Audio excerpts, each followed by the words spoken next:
was, and I'll try and keep it brief. What happened was, I was working in Salt Lake, and I had started pretty much my first professional job in Salt Lake City.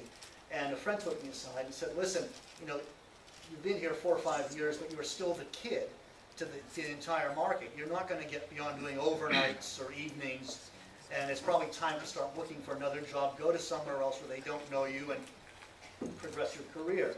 So we got out Radio and Records, which is the Bible of the industry. And this is back, actually, we were sort of advanced.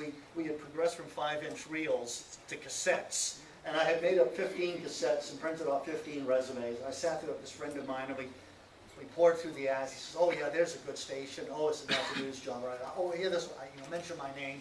I know this guy. And we found 14 radio stations. And, you know, the cover letters, these 3-page letters, like, you know, I've always wanted to work in Paducah.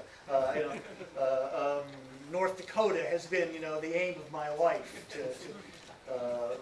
And finally, we had found 14, and I had one more cassette and one more resume.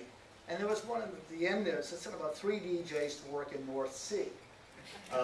Music Media International, Madison Ave, yada, yada, yada. So I wrote off like a 2-paragraph letter, hi, here's my tape. And funny enough, 2 weeks later, I get a call from Ann Lindau, who actually I've been in touch with recently, which I'll mention in just a minute.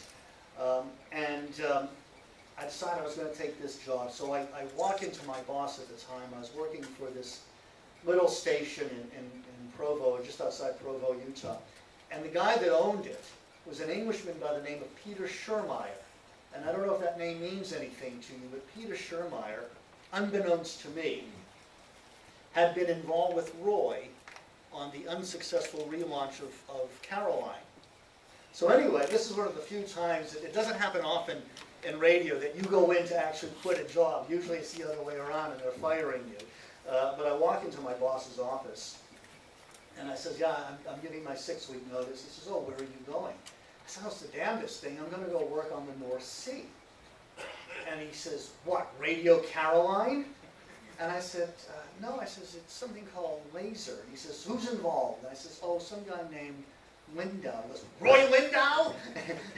He's immediately on the phone to New York and gets, you know, says, oh, you know, gets the lawyers involved, his lawyers at my cost.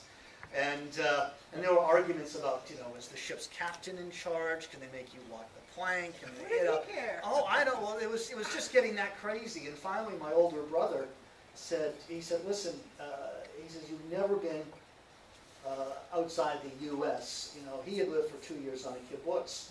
He says, you know, you're 26 or whatever. Now's your chance. So finally, I fired the lawyer. I called up New York and said, I'm on my way. And you know, to me, it was going to be 6 months to a year, not realizing just how big the station was going to be. So I almost didn't take the job.